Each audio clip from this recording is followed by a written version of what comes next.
We got Sandro on the podcast. What up? What's up, dude? What's up, man? How are you? I feel like I'm great. I feel like I saw you like a month ago and we had a great time.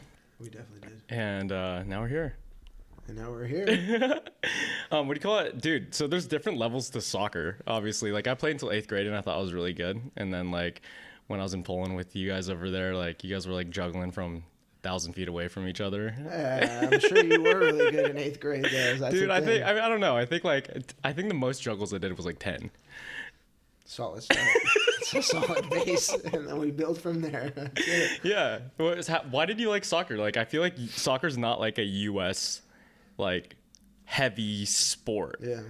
Like, what do you say? Like, I feel like football, Yeah. baseball, like those are like when you look at U.S., like those are this boxing, like that's what the sports that like were like Big. built in like in the U.S. I would say for sure, growing up, Mm-hmm.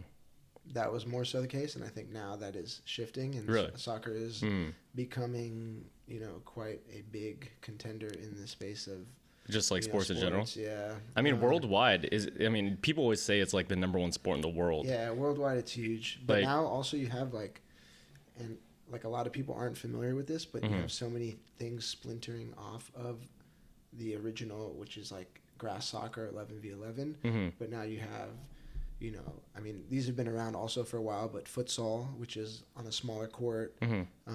You have beach soccer. What do you mean futsal? Like, futsal, is so- it just like soccer field but smaller? So it's like on a basketball court. So Okay. kind of like a wooden court. Mhm. And, you have that, which is an offshoot of, soccer that in a lot of other countries everyone's playing. But Yeah. here's not so much yet, but it's growing. Sure. You have beach soccer, which is something that I'm participating in, Mhm. which is obviously on the sand. Mm-hmm. You have foot volley, which is beach volleyball, but basically with your feet, Uh-huh. everything else but your hands. Sure. And that's growing. And Yeah. so... And then, dude, I saw this new sport with the soccer ball the other day. It just popped up on my Instagram feeds. Maybe it was because I was watching you juggle too much. And it was like a curved ping pong Yeah, so that's another table. one. It's called tech ball. Tech ball. Okay. And so similar, everything you're using but hands.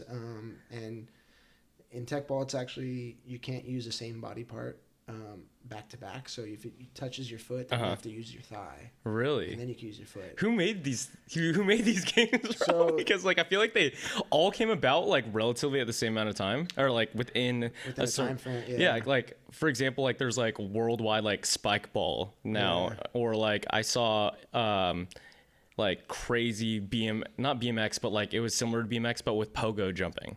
Oh, Recently, like really? pogo sticks, like backflips, like rails, like I was like, what is going Yeah. on in the world, bro? I think there's like a hunger for competition that people have that continues after. I mean, let's face it, most people play a sport up until middle school, up until high school, up until college. And Yeah. then they kind of fade out because there isn't much after that besides doing like the professional level, right? But I think there's such a demand for people to continue being competitive Yeah. at a somewhat, at a high level, but also at like all the levels in between. Yeah. And I think that's like coming out in all these different sports now that are forming, and like someone that used to be on a pogo stick or whatever, when they were a kid, they're like, damn, like I used to love that. And now they're like reconnecting with like an old passion maybe, or they did another sport and now they want to stay active, and it's like, I can't do this at a certain level, but I could do this. Or so I think like, and that's kind of an interesting thing, but I think it's really really cool because it feels like a lot more people are Participating. getting Yeah, active I didn't think and about that, getting bro, active because into like stuff.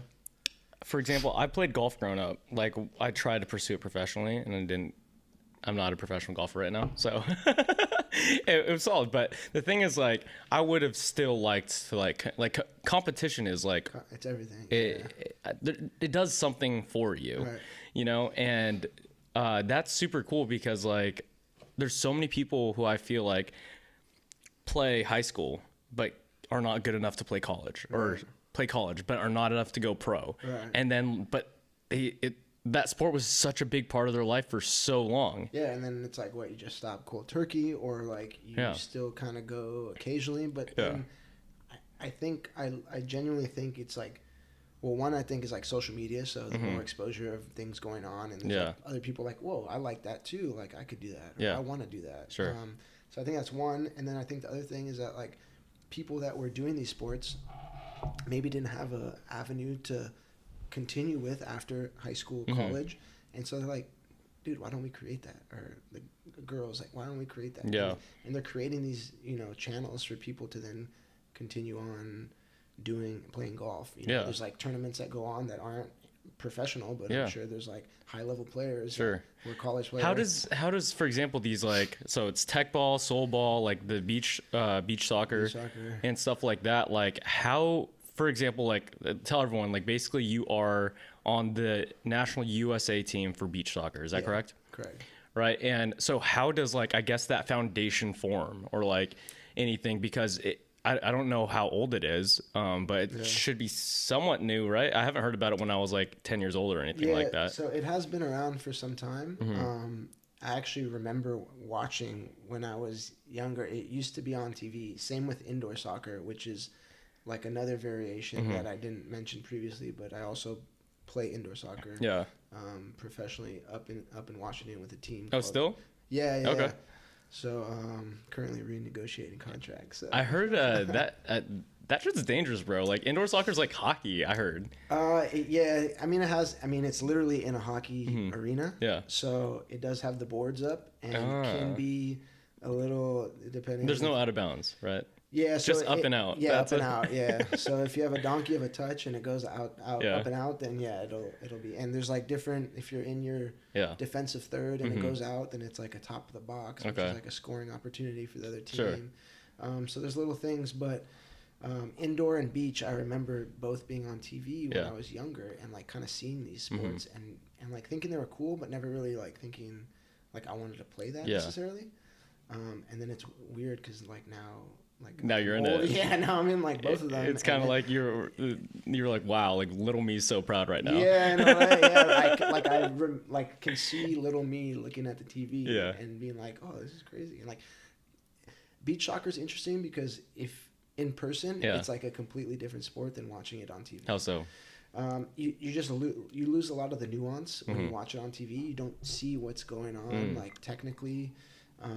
Like there's so much involved in that sport because let's face it, you're playing on the sand. So we all have walked to the beach and carried stuff on, and like it's hard. Yeah, it can get a little like depending on what you have, it could be a little. Well, dude, I used to work out like a lot at the beach because I live in Santa Monica, and I would do like sprints in the sand sometime. Yeah, I'd wake up the next day and like it's just a different type of soreness than running. On the street, on the concrete. Yeah. No, it's a different one. It's like a lot of like loading because you're in there and then you have to push off. Yeah. But yeah, so that game requires like a different skill set than and each of those the soccer forms that I mentioned each require their own skill set. But I think what's really cool is if you're playing all of them, you can start to overlap and bring different skill sets into whichever one you're. Yeah, I feel like you're a better just all around like player. Because you've experienced all those things. Yeah, and I would agree that like if I play outdoor, I bring in some skills from beach and. Can you give an example? Like for example, like I don't know, beach and indoor soccer. Like how does something at beach that you've done over there go into like indoor soccer? Yeah, so just like the way, so I mean, if you look at soccer from like as a non-soccer player, you kind of just see guys kicking a ball around, but. There's like, and I'm sure like if I look at golf, because I'm not an avid golfer, but I've gone before, and I respect how technical that game is in terms of like club selection, where you're hitting the ball. I don't know, follow through. Just like so many things. So it's similar with soccer. The way you're touching a ball or bringing it down out of the air. So beach is a lot more aerial.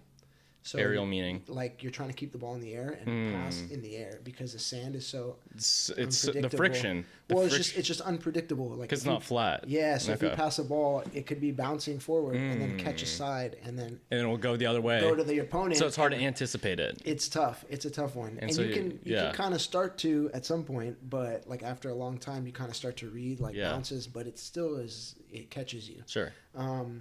So like. And then there's a lot of like passes in the air, like I said. So there's like this kind of the way you're bringing the ball out of the air. Yeah. That you get a lot of passes in the air and outdoor, but I think the way it is a little bit different. So, and there's a lot more bikes in beach soccer. So you're throwing a bicycle kick. So that could come into your outdoor game or your indoor game. Are you ever afraid when you throw a bicycle kick and like, because you kind of just like send it, right? And then you kind of don't know where you're landing, right? For sure. I mean, yeah, like I'm not gonna lie, you just throw it, and I mean, it is like in a way. I mean, I honestly, I can't lie, I don't throw a ton of bikes, because I don't know, I just feel like it's a low percentage shot, even though a lot of people do score tremendous goals like that, but. You're literally trying to set it up the best you can for yourself, and then you're just going. But there's a cool thing in beach that, there's a rule that like you can't like touch a guy when he has control. So it's like the guy kind of has free reign to throw it. You can jump straight up, try to block it, but you can't. That's like a red card. Yeah, it's a foul. Well, it's a foul. Yeah. I mean, it could be depending on how bad it is. Yeah. So are you saying basically going back to like relating beach to indoor, like you would take the not passing it on the ground and keep it more in the air? Yeah, there's moments where like let's say like if the ball is in the air and I can make that first time pass in the air to the next guy. Like one touch. Yeah, one touch. Like that's kind of more of a beach pass than it would be in indoor. And then there's like similarities in like the runs and like spacing. And so there's some carryover, but then there's also some times where I go from playing beach to outdoor. And I feel like my touch, my runs are a little different because in beach you're a little more camped out. Or the runs you're making are like 5 yards, 10 yards, maybe 20 at the max. And in outdoor it could be like 40 yards. I don't know. It just could be long. Like you start behind your half and now you're in the box making a run. So it probably makes it a little bit more interesting too, because like I'll watch the World Cup. That's kind of like when I watch soccer. Which is coming up. Like I'll watch the World Cup, dude, and like the goalie will kick it just across, like to the other field, like close to the other goal. And like I feel like there's so much like room that people are just like running to, or like empty dead space or time, versus like when you're playing like beach, there's always something going on. You know, and that's why I say like if you watch it in person, it's like. It's pretty cool because there's like. I'll have to go to one of your games, bro. Yeah, dude, it's like it's constant. Yeah, you should. Got a tournament at the end of the month, Dubai.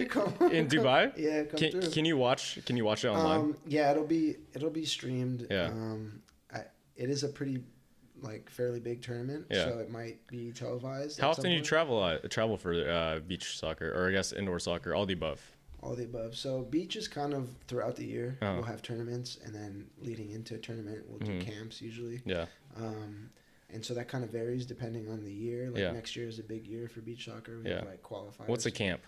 So we do like a training camp. So I just came back last week. I was in Florida, Fort Lauderdale. We did a training camp like Tuesday through Friday. And basically like 2 trainings a day. And then we'll all fly in, have that training camp, kind of get assessed, see how everyone's doing, and then we have this tournament later this month. So it's basically this camp's getting ready for that tournament. So kind of getting eyes on the players, seeing where they're at, gauging skill. What's like a day in camp life for you? Like, what do you guys do? Awesome. It's awesome? Camp is great. So sometimes we do camps here in like Huntington Beach. But lately we've been doing most of them in Fort Lauderdale. And so it's I enjoy Florida. I enjoy the time we get out there. The weather's great.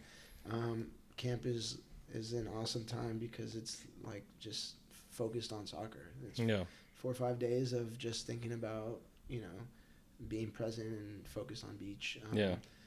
Do you enjoy it just as much as you did as a little kid? Yeah, I think if not more so. I mean, I probably enjoy the wins like more so. I probably take the losses like harder than when I was a kid. So it definitely flows. But I mean, when I take myself out of it and look at like what I'm doing, it's like how can I not, be thankful and enjoy like. I mean, you're basically doing what you wanted to do for a very very very long time. And in a lot of ways. And like kind of making money doing it. Yeah, and then I didn't really see it coming in this form, but it came, and so it's like it's a beautiful thing. Yeah, it is. It is a cool thing. It is a really cool thing, and but you forget that. You usually forget it. So every now and then I have to try and pull myself out. Pull yourself back. Yeah. No, yeah, I have that problem too, because like this quote really hit me. I forgot who it was by, but it was, desire is the contract you make to yourself to be unhappy until you get what you want. And so like you get it, right? You get the thing you wanted, then you're happy. You're this is what I like doing, and like you're doing it, and then like you're like, okay, cool, on to the next thing, and then you're unhappy again. Right. You know? Yeah, I mean that is a cycle that. Yeah, just a constant cycle. Yeah. You know? And it's tough because also there are like external factors that are like saying that you need more, and that also helps, you know, emphasize that unhappiness, and you're like, wait, hold on, like I am doing. It's crazy, bro, because you are doing the things you love, right? I know you're doing the things you love. I'm doing the things I love, but like, there's always something outside of us that's telling us you need to be doing more, and it's like, what you like? It's kind of like societal pressures too. 100%. Because like, for example, like just in society, it will tell you like if you're by this age, you don't have a house and you're like married, you have a kid, and this is just like old school style of thinking. But like you were like kind of ingrained in it by like the movies that we watched, or like the type of family you had, all these things, and like it took me moving out here to experience people who have different viewpoints than like what I was ingrained in me growing up, that it's okay to like do these other things. Like, yo, you could make money as a bartender and do what you like and personal train. Because I remember the first time I came home from college, dude, and I was talking to like one of my like, you know, second uncles, you know, like not the tight ones, but like the ones the like floater out the there. floater out there. The floater. And I was almost like, I'm personal training, I love it, like I love fitness, all these things. He's like, yeah, so how long are you gonna do that for? Like, when are you gonna get a real job? And I was like, what? Yeah, and like LA is like the mecca of personal training, bro. If you could personal train out here, like it's pretty big. Yeah, no, you know? you're doing it. Bro. Look, but that was like 19-year-old me when I first started personal training, dude. And I was like, fuck, like what? I guess when am I gonna stop? Like, because you listen. Right. Then. Yeah, a little bit seeps in. Yeah. You try and block it, but yeah. I mean, stuff seeps in, but I mean, bro, it's crazy. People ask like, oh, like, you know, what's like advice you would give to someone, but I think like self-belief, so like believing that like you're gonna do that for as long as you need to do it, or want to do it, or want to do it, or can do it physically, like, and I think that's like the biggest thing that you can do is just like have self-belief in like whatever you're gonna do, because like everyone's gonna tell you like, oh, you shouldn't do this, you can't do this, like I couldn't do it so you can't do it, and it's like, bro, come on. No way, bro. Do you get that as like, for example, like back to what you were talking about of like not understanding, like just a soccer player. I'm not a soccer player, just observing from outside. And some people who don't, I believe you don't understand something if you don't do it, right? So like, for example, all my buddies like bet on like football and baseball, and I've never really played football or baseball, and I never really watched it. So like when I watch baseball, I just feel like it's the most boring sport in the world. But then when they described to me like, hey, it's so hard to hit that pitch, like the spin that this guy throws by the torque in his elbow and all these things, I'm like, oh, like highly technical. It's super technical, right? And I'm just like, wow, like I really appreciate that. You know, so when someone, before I met you, when someone would tell me they play like beach soccer, I'm like, oh, okay, like cool. What is that, you know? But now you explain it to me right now, and I'm just like, wow, that's super cool, you know? But like outside, would you get that outside effect of other people saying like, oh, what are you gonna do next, or like this or that? Like, do you experience that at all, or are you 100%? Yeah. How do you deal with it? Bro, so like the self-belief thing, bro. I just think everyone, I mean, it's like a cliche, but like everyone's on their own path, right? And like you can throw all the cliches out there, like, bro, you're only on this planet for like however long, bro. Like, you never know what can happen tomorrow. Like, what, you know, bro, it's everything. But like, you literally just have to do the things that make you happy.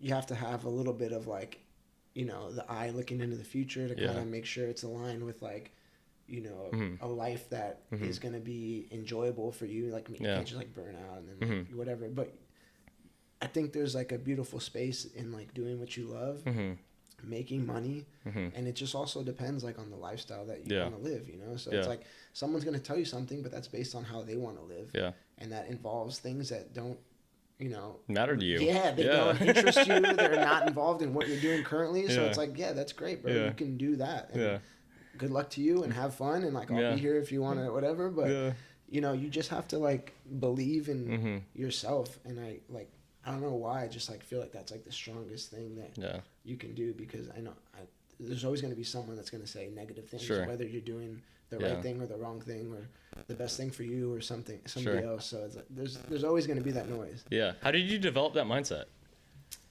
I don't know. I think I've like absorbed a lot of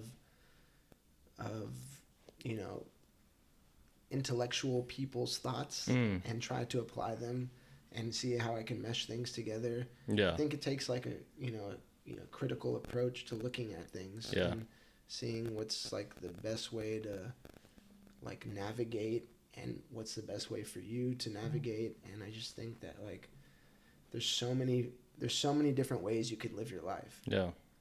Like it like there's an infinite, right? So it's like pretty crazy, because if you think about it, like there's an enormous amount of ways to do something, and you just have to figure out like the things that like, feel good to you, like make you feel good, align with like what other people are doing, find like your little community, and I don't know, just stick to that. Because I feel like I have a similar mindset, and I developed those from books. Like I think when I was in college, I was like really depressed because I didn't want to go to college. It's probably the only like sad time in my life like that I really like remember. And I read like I was studying like just self-help books like in college instead of like what I actually wanted to do. And I hit up like I read the 4 Hour Work Week, and I hit up like all the CEOs of like my favorite podcast, and I just like emailed them, cold emailed them. I was like, hey, can I work for you? All these things. And I think I emailed like 50 of them, and 10 hit me back. And they were like, oh, what's your schedule like? High percentage right there. It's high. It is high. And because it was very well written emails, like I like studied it, all these things. But then they were like, oh, like I'll hire you as an intern 4 days a week, 5 days a week. I was like, can't do that. I'm in school. And I never did it. But like the fact that like I got like a response like meant something to me. And so the fact that I got those responses was like an affirmation that if you put your mind to something, you could do it. Right. And so like I read these books, and they basically told me like, hey, like if you really want to hit these people up and work for them, you can. And so that like if I wasn't in school, I could have done it. Right. And I could have dropped out, but I was just like the societal pressure of like get a degree. You have to get the degree, you have to do those things. And if I look back at it now, the best things that I got out of college was my relationships for like friends. Networking. Networking. And because like it's a good school, and like honestly the relationships are kind of connecting me to everything that I'm doing now, which like hindsight's like a blessing. But if you look at the education aspect of it, I'm just like, I didn't really need it, because it's like, if I wanted to be a lawyer or a doctor, all the things, like I would love to do it, but like those didn't interest me at all, So that is like, I remember I have a cousin, and he told me when I was younger, he was like, you got to take advantage of like and when you're younger, you don't listen to people that are older and wiser. You somehow decide that you know better. But he was like, you got to, you got to. So he was older than you? He was older, yeah. Okay. He's like, he was like probably in his 30s. When I was like, before I went to college, I was like in my 17, 16, 15. Younger, 13 maybe something. Yeah. And he's in New York, and I was there and visiting family, and he was like, you got to take advantage of like being in college, because you're never going to be around that many people that are your age that are doing similar things in your life. Like that's the time to like network or leverage other people to like kind of trade, like, oh, can you do this for me and I can do this for you, kind of a thing. And of course, like, I took it a little bit, the advice, but like also I look back and I'm like, the networking side was like, I mean, the university is a cool way to go if that's something that you're set on. But like you said, I do think it's more about like the connections you make. And so I think it is good to be in that setting, because otherwise it's tough to make those connections. But in terms of like the knowledge that is, being given to you, I think it's well, the biggest thing that I like witnessed too is like, so one of my roommates, who I'm not really tight with anymore, like was really smart with like math but was really good at coding. And he got hired for an internship at like Instagram and Facebook, right? But they didn't hire him back, and he just sucked with people. But he was probably one of the best coders like I ever knew, and it just shows you that like you have to be good with people, dude. You have to be able to talk, And you have to be able to like not That's be weird in a room, bro. Yeah, Because you could be the smartest motherfucker, bro, in any industry, any aspect. But if you can't like hold a conversation, if you can't crack some like dumb joke over here, smile, engage, then it just it ends. It kind of ends there. Yeah. So, dude, when did you get a soccer ball in your feet or in your feet, on your feet? There's one on my foot. Yeah. When did you first touch a soccer ball? I have an older brother, so he's 2 years older. So, Okay. You know, I want to say like 3, 4. I don't know. Whenever he was like started playing soccer, I was like right behind him, trying to do whatever he was doing. So I would say like, damn man, it's trying to get me a little bit of basil hand, bro. It's good. It's good. And that's it. We'll be done. It's good. That's it, It's a sipper. You said a little sip. A little sip. All right. Let's do it. Yeah, so probably like 4 or 5. I don't know, 3, 4, 5. Cheers, sir. Cheers, my boy. Thanks for coming. Yeah, thank you for having me. That is nice. It's really nice. That is solid. Yeah, so whatever my brother was doing, I was doing, and to kind of touch on like the sports thing. Like growing up, I played a bunch of sports, and I also think that that's like another component that is like helped with like my style of play, in soccer specifically. Sure. So I'm a big proponent to anybody listening that has kids, maybe of like diversifying that field. Yeah. Of just like sports. Pun intended. Yeah. I think the cross training. What field are you talking about? all of them. All the fields. All the fields. All the fields. All the courts. No, but like seriously, like I did gymnastics when I was young, and I think there are things in that. Really? Yeah. I'm jealous. Dude, it was a good time. I'm so jealous, dude. So you saw all those girls in the. I'm kidding. I was like, damn, I could do that.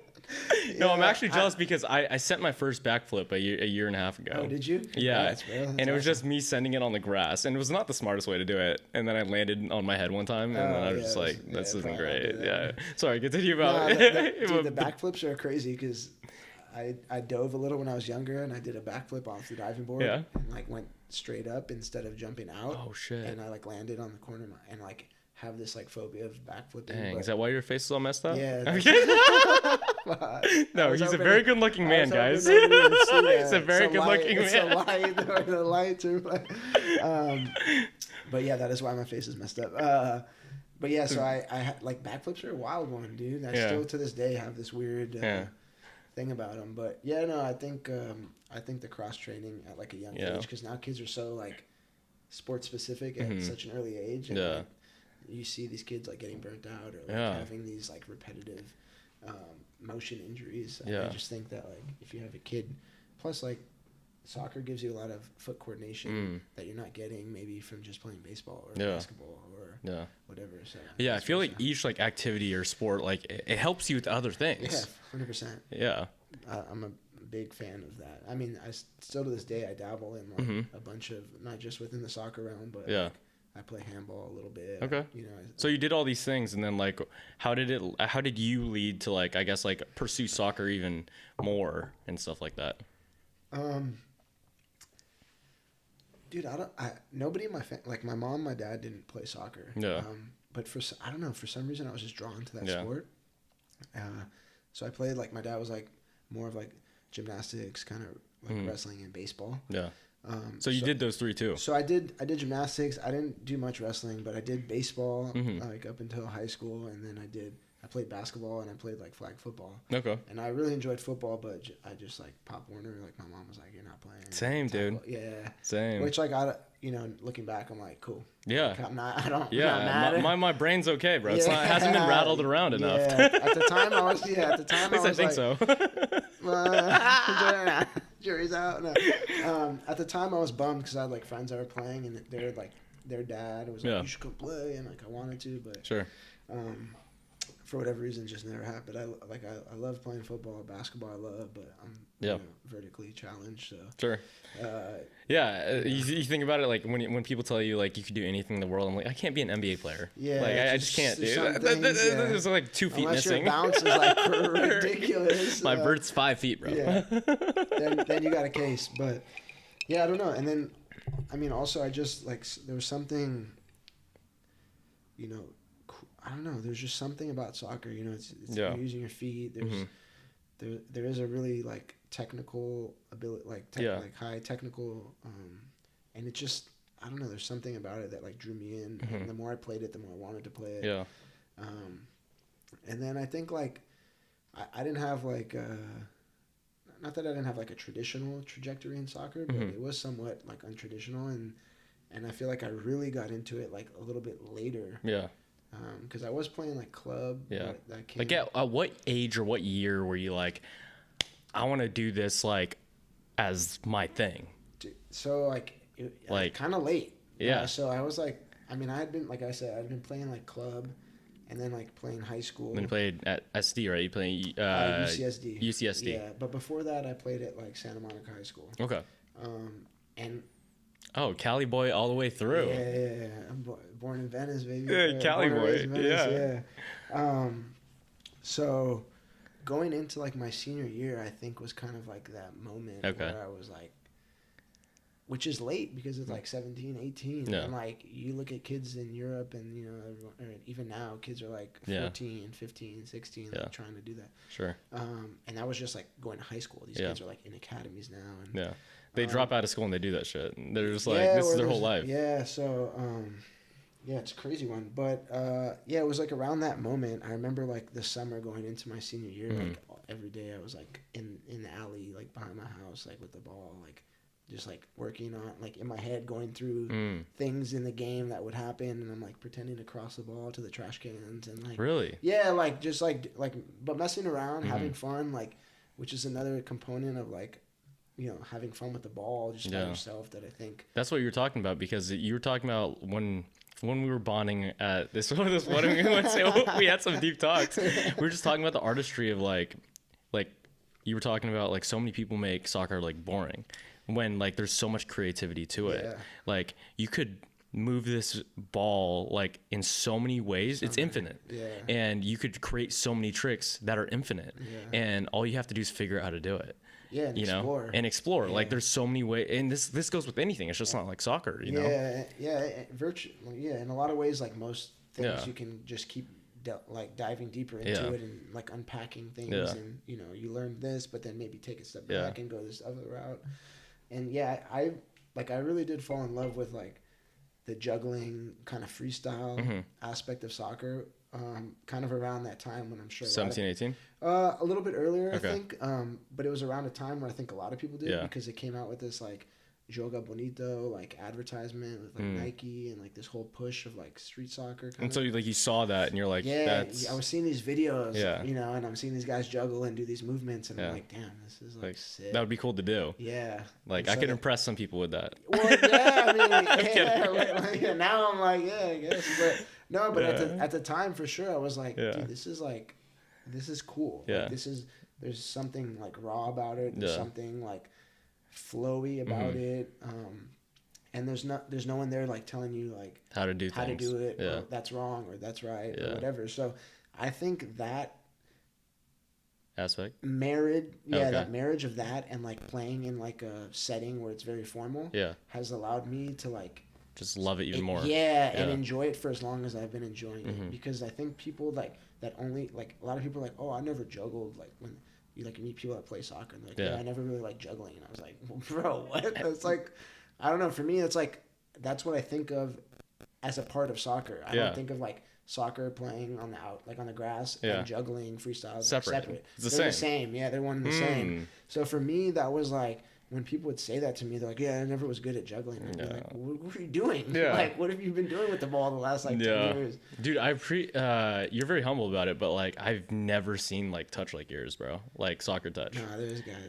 No, I know. I'm just saying me personally. Okay, yeah. Me personally. I haven't. I'll take that. And, like, how did you develop it? And like, it was like when you guys were, you and your soccer teammates went to our good buddy's wedding, and you guys were just like messing around on the field and like just doing your guys' thing. It looked like so fun, and I was so mad that I couldn't participate because I just can't do that. You know, get in there, just throw the head around. Sure, You know? I just chuck the head out there, and I was just like in awe of it, because like I could do something like I could juggle a golf ball with a golf club. Right. And like that takes like coordination stuff too, but it's with your hands and stuff. Yeah. But I got the donkey foot that you're talking about, bro. Like, well, maybe you should have brought the golf club. But that's one thing about soccer that's also cool. Like, you don't need anything. You don't need, And you just have a ball, bro. Yeah. And like that's it. And your feet. You got a couple ball bros and you're yeah, I know. I mean that's the other part that's alluring about it, and that's the other part I think why it's so big. Yeah. In other parts of the world is that it's like the barrier to entry is like low in what you need. Yeah. And it doesn't even have to be a ball, because in a lot of places they're using other things. Why do you think the U.S. it's not as popular? Like, I mean, it might be growing and stuff, but like obviously in, I don't know, Brazil, it's probably everyone's doing it everywhere. You see kids on the street playing. You see park, everyone's playing. Like why do you think it's not as popular in the United States? You know, that's like the age-old question of like what's going on, like what do you mean? Like, just like everyone always is like, why isn't soccer like bigger here? And I honestly like don't I don't have an answer for that. I just know that it feels like it's like steeped in culture in other cultures. Like it's a part of like their upbringing. It's just basic. Like they don't even think about it. It's just like soccer is in their blood. Sure. And for whatever reason, it's just like families talk about it, like communities talk about it. Like it's like even if you don't play soccer, you still play soccer in other countries. Like they still, like, you know, whenever I'm at the beach or somewhere juggling, like, and someone comes and like asks me to like, and it's usually like someone that's from outside of the U.S. They just will they ask to juggle with you and stuff? Yeah, all the time, and they always, and like, you know, sometimes they're good, sometimes they're not so good, but then like there's still like that love or passion for like that game. You see the joy. And I don't know why that isn't the case here, but I do know that is changing, or somewhat it's on its way to becoming a different thing. And I sometimes feel like that's part of, like, you know, the role that I'm playing in soccer is that when people come visit, they're like, oh, like Americans can play soccer. You know, no, it's crazy, because I'll say this, and if a couple of my buddies watch this, they'll laugh, because, dude, I swear to God, majority of the time that I'm out there juggling, like if I'm at the beach or something, people be like, they'll come up to me and they'll ask to juggle, and then after we'll juggle for a while, they'll be like, oh, so where are you from? Are you Brazilian? And I'm like, nah, bro. I'm from here, like, I'm from the US. And they'll like generally be shocked. Yeah, and they're like, oh, like you guys like play soccer here? And I'm like, God. You're like, do it. I'm like, yeah, bro. I played on all the courts, bro. All the fields. All the fields. No, but it is crazy, because like the general consensus outside of the U.S. is that like the U.S. doesn't watch or care about soccer, but. Dude, it wasn't until like I started hanging out with Kuba that like, I was like, what? Soccer's a real thing?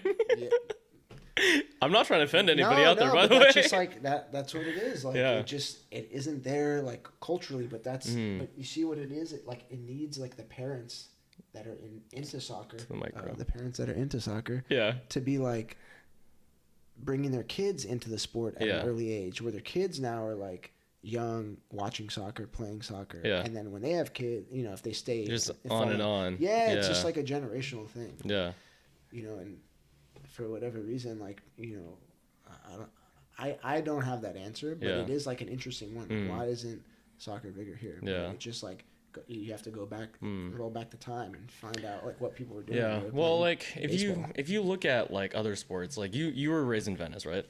So what is like culturally, it's volleyball, it's surfing, it's basketball out there. Like that is handball, and pickleball's out there too now.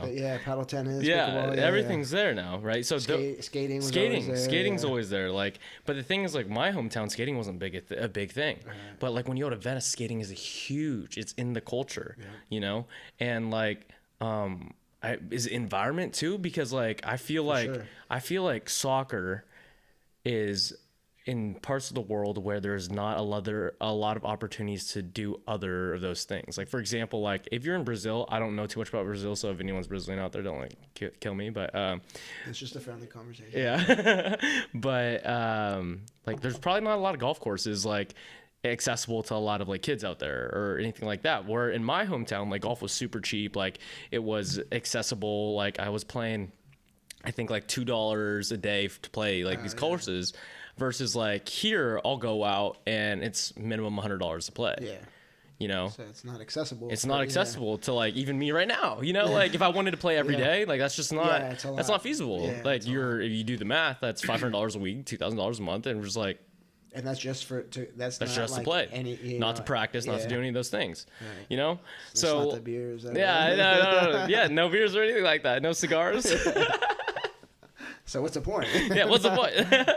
But it could be that, in my opinion, from what I'm thinking about right now for the soccer thing. It's just like, again. Well, weather is another one. I mean, I guess weather isn't necessarily one, but it could be one depending. Yeah. Because like England rains all the time, but you know. Have you played some crazy soccer games in the rain?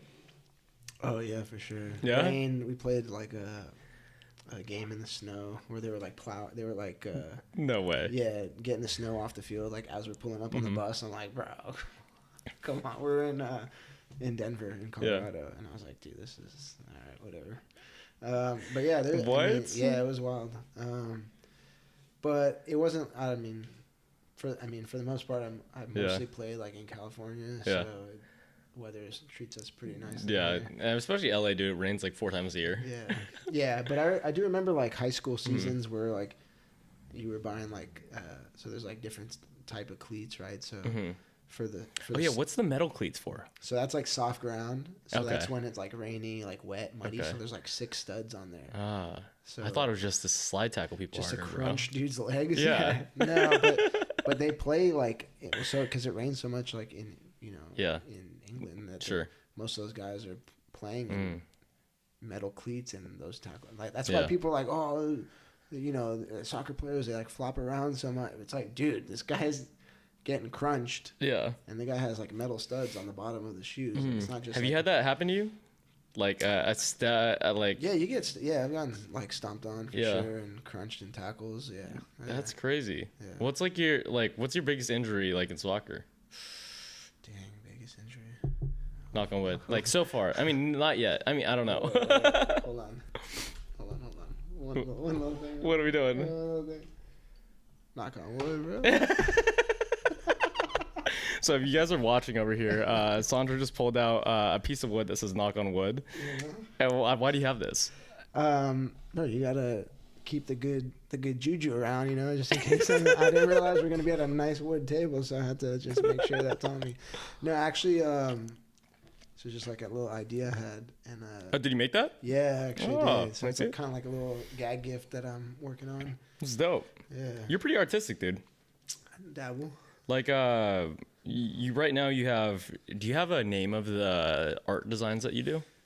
Yeah, so it's called pattern pending. Pattern pending. Yeah. Okay, why did you call it that? Because it's like a pattern and the name is still pending. Okay. Potentially, but it also is kind of a cool name. That is a cool name. And I liked it. And you know you're going to get a laugh once you describe the name. Well, yeah, it kind of does get a good one. But yeah, so I think branding is like pretty crazy space sometimes, and I feel like in the world right now. And I just feel like it's like so final when you like come up with a name for something, and I felt like this gave me like a way out in a way, because like in the name it's pending. Yeah. So, but I've had it now for like that name, kind of as encompassing all the stuff that I'm doing for like a few years now, and how long has it been? Well, I've been doing this pattern for like if you guys can't see it, it's probably close to 10 years. How would you describe the pattern? It's kind of like an interwoven vibe. Interwoven vibe? Yeah. How did you come up with it? Because you have it on tote bags. Like I've seen our buddy Kuba like bring it to the gym. Shout out Kuba. Let's go Kuba. And then the shoes on your Instagram and stuff. You've like drawn the pattern on like a lot of things. Painting on shoes. This little mini canvas that I have right here. Dude, it was like kind of a cross-hatching. It's like a riff off of cross-hatching, which is something that you would cross-hatching. Yeah, Okay. something that you would like do in an art, like, you know, an art drawing class or something, where you're like learning how to, you know, shade or add value to a drawing that you're doing. And, you know, there's different types of cross-hatching. And this pattern used to be like a little more linear, and then it kind of started to add some like have like curves to it and give very it like curvaceous. it's got some nice curves. And I just think it gives it a little more, you know, motion.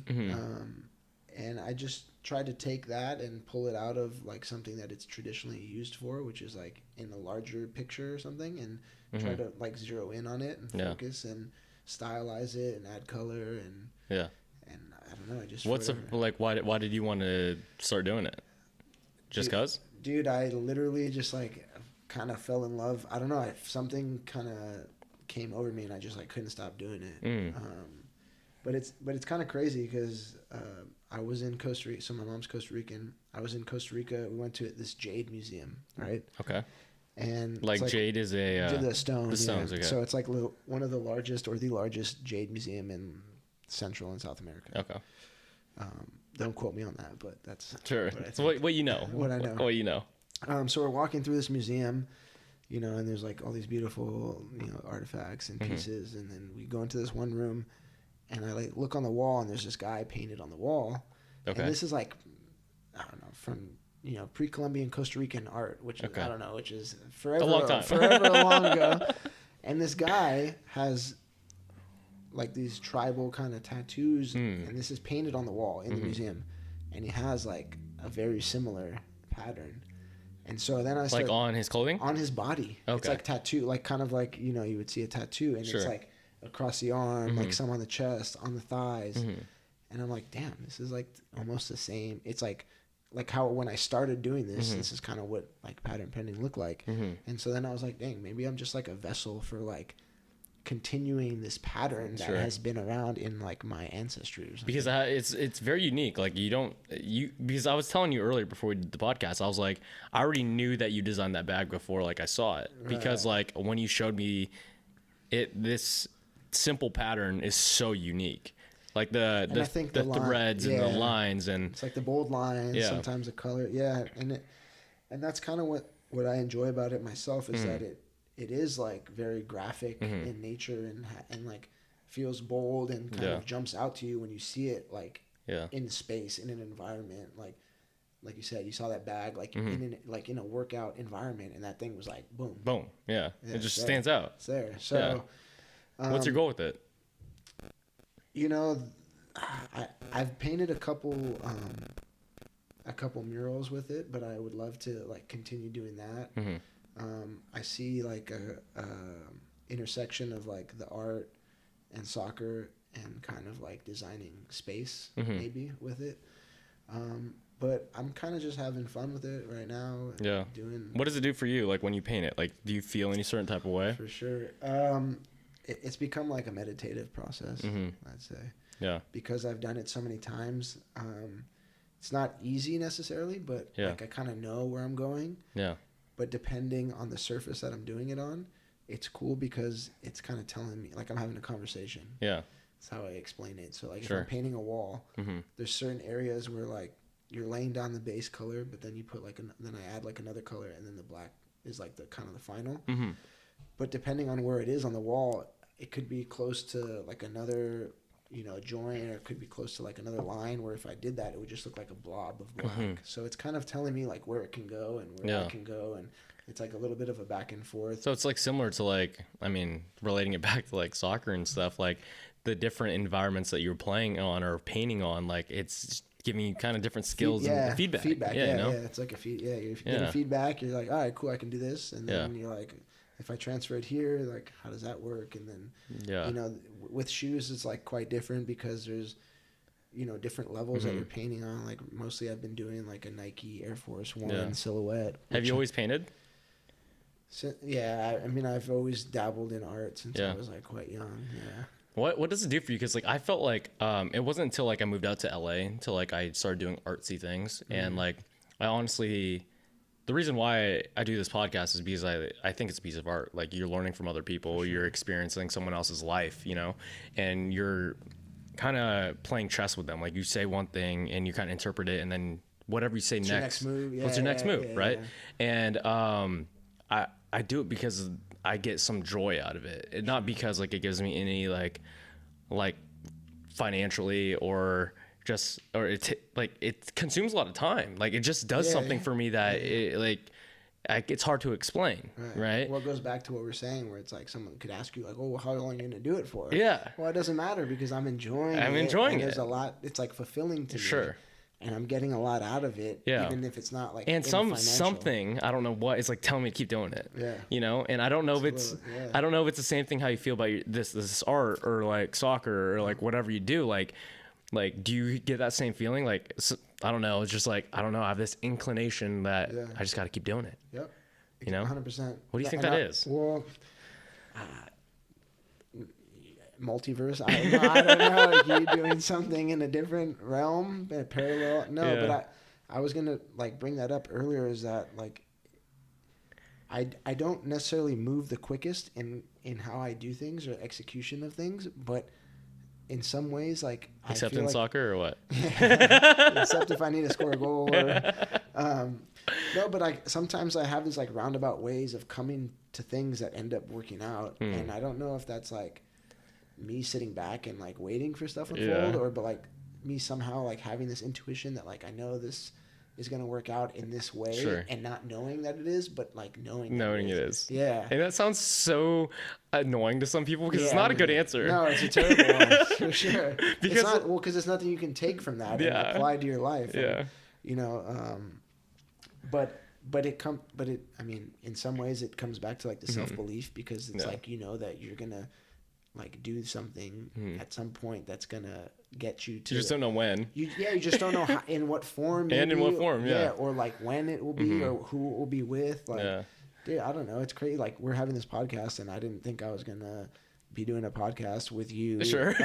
When just going to the wedding. Yeah, like a month prior, you know, and now it's like, now we're here, and then, you know, someone hears this, and maybe they maybe like, oh, this guy's full of shit, or maybe this guy's like, oh, that was kind of interesting. Maybe I take something from that, and they go with it. And it's like, it's just crazy. You never know where something will come from. Yeah. I like telling people this. I'm comfortable in the unknown. For sure. You know, because like, you don't know, like, back to what you were saying earlier, you don't, like, all the cliche shit. You might die tomorrow. Yeah. Like, you don't know what else, like, some shit can happen. I don't know.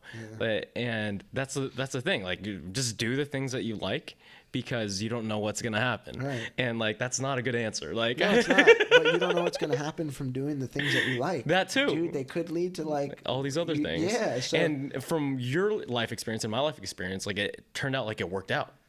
Yeah. Like, I mean, we're not like sad, miserable humans because we did the things that we wanted to do. 100%. And what's crazy is like, dude, the things that we're currently doing, or a lot of things that you want to do, are things you can only do when you're like in this part of your life. You get to a certain, like, there's a certain point in your life where you can't run around on a field or a court anymore, or you know, you're not going to be, you know, behind a bar pouring your, you know, you're not going to be doing that because it's just like, just physically you can't too, like, it's just like, maybe you're just not there, you know, whatever. But there are some things that, like, you know, and a lot of guys, and, you know, there's a ton of people out there like, oh, you got to use the time to make a lot of money, and it's like, cool, bro, like, I'm all for that, and I think that's a great thing, and if you can do that, that's awesome, and if you can do that while you're doing something you love, that's even more awesome. But I don't think you should negate doing things you love because you just want to chase the financial side of things. There's like always money to be made, and it's unfortunate because, you know, the only way we validate most people now is like financially, and so like, you could be doing amazing things, but if you're not making like, you know, tons of money, XYZ, then people just like don't even take you serious, and it's like a weird one because I've thought about money a lot lately because it's just a weird concept that, like, it's not like physical anymore. Like, there's not a lot of, like, I don't know what that is, cash or anything like on site or whatever like that, and it's just a number in an account, and all it does is go minus and plus. It's just a fucking number, and people stress out, people get divorced, people die over it. Like people lose like their quality of life based on this number on a screen. Right. You know, it's wild. It's wild. Yeah. And it's just like I think it's like a game. Like I've been treating like money like a game. Like how can I figure out how to make this number grow but doing the things that I like, Right. you know? Yeah. And like it might be an unhealthy way or a healthy way of like viewing just like life. But you don't know. But right? you don't know. You don't, but that's the thing is like, but see, that's why it's tough because everybody, I mean, myself included, everyone's like, nobody knows what they're doing and everyone's looking for answers. Yeah. Right. That's like, and people think they know what they're doing, but they've just done something long enough to know how to do that thing. Yeah. But they don't know how to do everything. Sure. So you could be great at one thing, but terrible at another thing. It's just like, that's just life. Like you're never going to like have it pinned down. Sure. Like, life is always going to like win. And that could be a great thing and that's the thing. There's like so many ways out of everything. Like there's nothing that's like absolute besides, you know, death and Texas. Yeah. So, you know, there's just like too many ways to live life to be worried about how people are telling you to live life or how to think that you should be living life. Sure. So you just got to live your life. What was the affirmation or like when did you truly believe that like, oh, like I could fucking make a living doing soccer or playing soccer? Like, what was like your first, like, I guess like professional paycheck or like whatever, like that you were like, oh, cool. Like this is doable. Yeah. You can make money. Dude, like after college, I went like to the East Coast to play a little bit. And then I came back and then I started playing like here and I was making like pretty good money for like a lower division soccer player in the US. More than like some people were making professionally. Like a higher level. Yeah. And so I was like, all right, this is pretty cool. Like, let me see if I can keep doing this. Yeah. And I just kept doing it. And then like being in that space, like opened doors to other things. And then I just like kept kind of taking like the next step. Yeah. And, you know, figuring out. What's your process about like getting better, especially not just as necessarily in soccer, but I guess like in your skills that you're doing right now? Like, is it just practicing more? Is it like thinking about, I don't know, the game in your head or thinking about this art piece and like how you could do it differently or like studying like the wall that you're painting, the texture? Like what's your process about just like getting better at things? Like how do you do that? That's an interesting question. I think that one like doesn't stop, first of all, and I think that like shouldn't stop. Shouldn't, yeah. But I think that oftentimes we find ourselves like in patterns that are pending. No, but we quick plug. No, but like that's like another kind of offshoot of like the whole pattern pending thing is like kind of taking stock in your life and seeing the patterns, whether they're good or they're bad. And kind of figuring out like, all right, cool. These are good ones that I like enjoy. Let me add, let me grow. Yeah. And these are patterns that I'm, you know, constantly falling into that I don't like. That like I need to cut out. Yeah. I think like you know the self-evaluation thing, kind of seeing like what you're doing, and you know we kind of fake ourselves out sometimes. Like I'm pretty active most days, and so sometimes like I feel like I worked out. But I like, let's say like for soccer specifically, like I skated and I did like some skating juggling and I was at the beach and I did like some stuff like on the rings and the bars, but I didn't specifically target like soccer skill set. Sure.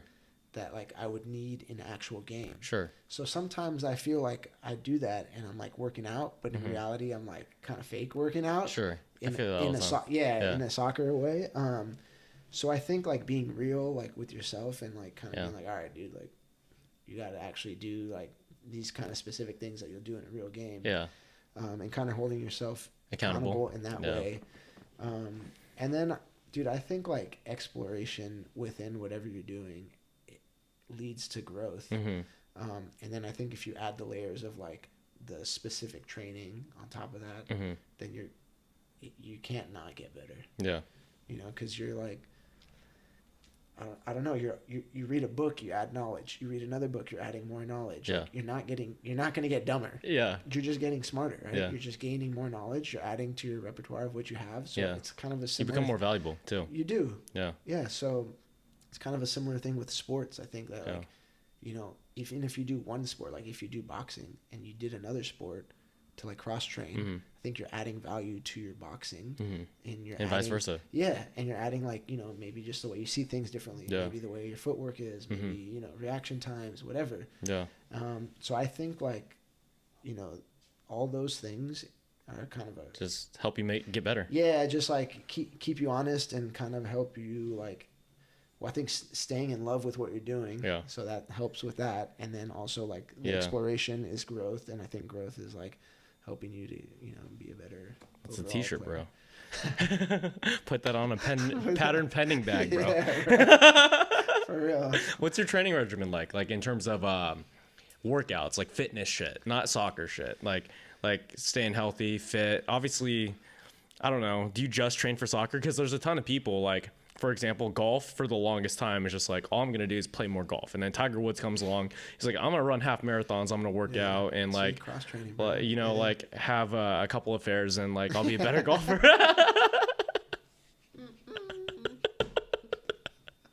Joking, guys. Joking. Yeah. For sure. It was definitely the half marathon. It was definitely the half marathon. So, but like on the real though, like, like I said, I do a variety. I do as much as I can in different avenues. Like, do you lift weights? I lift weights. Okay. So I go to the gym. Like, is there any regimen, or is it just random? So I'm not gonna lie. Oftentimes it like can be very random at the gym. But like we have a strength and conditioning coach, like with the U.S. team, and so. Shout out Daniel. Let's go, Daniel. Let's go. So what's your trainings like with Daniel? Well, he sends us like a program. Yeah, a program. Okay. So we have an app, Bridge app. And, yeah. They're like soccer explosive kind of like functional training. Yeah. Like, it's not performance really, based. Yeah, it's not really like straight curls. You're not trying to like deadlift 1,000 pounds or what? Nah. We are doing some stuff like that, but it's not. I'm not nowhere near 1,000. Like what's like a set out, I guess like workout routine that you do? Like, can you give an example of a workout? I mean, you want to pull up that Bridge app? Dang. Daniel, Sandro hasn't been doing his workouts, bro. He doesn't even know. They're so wild. I did one today. Chill. I did one today. All right, so let me read you this warm up real quick. So movement prep. Okay. Calf raises. Okay. In a deep squat. Okay. So we're hitting that. Ooh. Yeah. Daniel knows what's up. Yeah. Goblet, deep squat, weight shift. So we're moving around like in that deep squat, a deep goblet. Okay. 90-90 hip hinge external rotation. Okay. 90-90 hip hinges with internal rotation. Okay. Shin box, shin roll, get up. What's that? So it's here, I'll just play this little video for you. Oh, you guys have a full app and everything. Yeah, it's like fire. Okay. A lot of mobility stuff. A lot of this is like the warm up, but yeah, a lot of mobility, clamshells with the mini band. Okay. Single leg rapid response, like over the line kind of quick. Yeah. And then we get into like there's a med ball, plyo. Then there's a main movement, which today was like barbell back squat half range. Okay. Depth drop to vertical jump, and then back squat barbell for speed. Okay. And then 20 meter acceleration. So you're focusing on a lot of it's explosive, a lot of it's speed, and a lot of it's like mobility. Yeah. Yeah, I think that's super functional, especially like what you're doing. Yeah, I mean, you kind of so then when I go into the gym, it's like it's like, what's this guy doing? All right, cool, bro. So do you do that? Do you do the bro lifts too? Dude, I love a good curl here and there, bro. Yeah, for sure. I love the pump. I mean, it feels like it does feel good. It does. Blood rushing through your shirt becomes too small all of a sudden. Yeah, dude, it's like no, it's a good vibe. But what I do enjoy a lot is like doing that, and then also like combining back to cross training. Yeah, combining like more calisthenics style workouts, which I do at the beach, like on the rings, on the pull-up bar. Can you do ring muscle ups? I can, yeah. That's impressive. Those are actually like kind of a nice movement that I enjoy doing. Yeah. I'm actually better at doing them on there than on the bar. Really? Yeah. I'm good at doing them on the bar. Yeah. I think I did like my record's like 18 on the bar. Damn, Pretty good, yeah. really? Yeah. 18? 18. Yeah, I got pretty big into calisthenics when I was in high school. Like I saw this one. I was just doing like machines and stuff. And I saw this one like guy. Hannibal? Huh? Hannibal? No, this is at my gym. Oh, at the gym. At my gym, like in high school. And this guy had like a 10-pound weight. I was like, oh, that's nothing. But then like doing pull-ups, like I could do 10-pound weight with pull-ups. But then I'd see him go over the bar, like a muscle up. Yeah, you're like, what? And I was like, what? I was like, I want to try that. And I just tried to muscle up without like anything. And I was just like, ugh. Like I was just trying to whip it up. I couldn't even do it. Yeah. I couldn't even like get up. It took me 2 months to get my first muscle up. Yeah, they're tough. And it's mostly technique. And I was like, yo, this is so cool. And the only reason why I thought it was so cool was no one else did it. At the gym? Yeah, at the gym. Like a regular gym. Right. And then... Well, it's because you get kicked out. No, yeah, you could, honestly. If it was Planet Fitness, maybe. Yeah, maybe. And then like the same guy was doing like handstands. Yeah. Like, and like all these cool things when I was when like bench, squat, deadlift, and like curls were like the only thing that I ever knew, you know? And so... And I realized that like 10 pull-ups was harder than 30 lat pull downs, like at a decent weight, you know? And that controlling your body is way cooler than lifting weight. Like if you could be able to do a deep pistol squat, or if you could do a backflip, like that's a flex, not benching 300 pounds. Right. Like maybe especially it's when your back's arched and it's like 2 inches off your chest, you know? But like that's cool. I can't do a ring muscle up, but I could do like so many like regular muscle ups. Come to the beach, we'll do one for sure. Yeah, because it is technique too. Yeah, in reality, it should be called like a technique up. Yeah, because I have hard times doing dips on the rings. I'm shaking, bro. Yeah, I mean, there's some stable. I mean, it's not a bar, so it doesn't have like the structure. So there's some stabilizing muscles that probably being hit that like maybe. But bro, I get you on that false grip, and that's the thing, bro. The false grip's hard. It's really hard. It feels weird, but bro, once you get like once it clicks for you, then you'll be like, all right, this is. So every year I have like a fitness goal, and it's ridiculous. Like 1 year it was literally just like do a backflip. That was my fitness goal. Nice. And one of my years when I was living in Santa Monica, it's like climbing up the rope, you know, the ones over there. No legs. Yeah. And like perfect L sit too. Yeah. Right? From the ground? From the ground. Yeah. You're like, cheers to that. Oh yeah. And like I have to have like a goal every year, and it's not strength based. I mean, obviously doing like a rope pull is strength based, but it's like all things that I think I see other people do that I'm like, that's cool, I want to do it, you know? Yeah, for sure. No, so what's a goal for this year? Yeah. It was this one was actually strength based. This one was to bench twice my body weight. Ooh. And was the one to hold a 1 minute handstand. I'm doing very bad at both right now. 1 minute handstand is a solid on its own. That is a solid. How are you with handstands? I think my longest is like 10. That's solid. So I'm like 50 seconds behind. Nah, but that's and I got 2 months left. Bro, come to the beach. Oh, you can do a pretty good handstand too? My handstand's not bad. Yeah. Yeah? Yeah, it's not bad. Dang. It's not a minute, but it's I think like one of my better ones is like probably pushing half a minute. Really? Yeah. That's pretty good. Not bad. I'd go to the beach a lot because like me and my girl used to do before she went on tour like a lot of acro yoga. Yeah, okay. Like all I guess it's called on the grass. One guy that we train at F45 he's called the Acro Machine on Instagram. Oh, okay. And he was on the podcast and everything. Shout out the Acro Machine. Shout out the Acro Machine. Let's go, Victor. So he basically runs that green. He has a speaker out. He's there every Sunday. He's been there for years. He's an actor too. You probably know him. He's like black eye glasses, flips. He just like all the flips with the girls in the air. Like he used to be like a college cheerleader and just really good with like. It's kind of scary too though. Like you flip someone in the air, dude, and just like kind of catch them on their feet. You have to stay away from that. That won't be my goal for this year. Do you have any goals? Do you have any fitness goals? You know what's crazy is like I have these things that I want to do. Like what? Like, dude, I like even just a kip up on the bar, which is like a gymnastics movement to kind of get up over the bar as opposed to doing like a muscle up. Yeah, like, it's just straight into it, right? Straight arm straight. Yeah, well, it's just like kind of like you kick your legs out, you cast out, and then like you bring the legs in, kind of fold, and like it shoots you up over the bar. And for whatever reason, like that technical movement, I can't seem to grasp. Yeah. My dad can do it.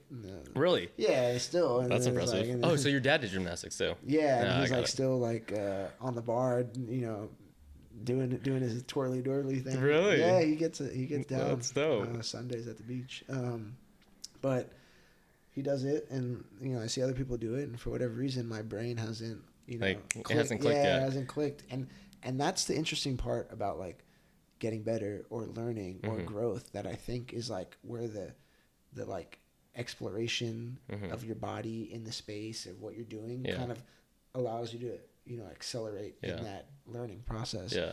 Because I have this, like, sometimes I put this block up, like if I can't do something, which is like a weird one, because like there's some things that I just gravitate towards, and I'm like, oh, I want to do that, and I learn it real quick, and there's some things where like I don't get it right away. I'm kind of like, whoa, what the hell was that? Like, why didn't I grasp that? Yeah. And then what's something that you like grasp really quickly and you're like, oh, that's it? And then what's something right now besides that, like Kip, that like it's like super hard, but you want to learn how to do? Like a planche. Planches, yeah. Just like, What's something that's easy that you like picked up really quickly? Like dislocates on the rings. What's that? So it's like doing kind of like a flip on the rings, like while you're holding on. Yeah. I picked it up. And how long? Dude, it's crazy because if you do something like, so one thing I try to tell people is if they're doing something is to kind of do the worst of what could happen. Like go through that, like fall down or flip out. Like if someone's doing a handstand, and they're like fall backwards. Yeah. I'm like, dude, fall over, like over rotate. You'll be fine. So you know what that feeling is like, and that's the worst that's gonna happen. Yeah. That's it. Yeah. And then you overcome that. But sometimes it's like easy to say to somebody else, but sometimes it's tough to take your own advice and do that thing. Yeah. So yeah, with the dislocate is like you're basically on the rings and you're kind of swinging.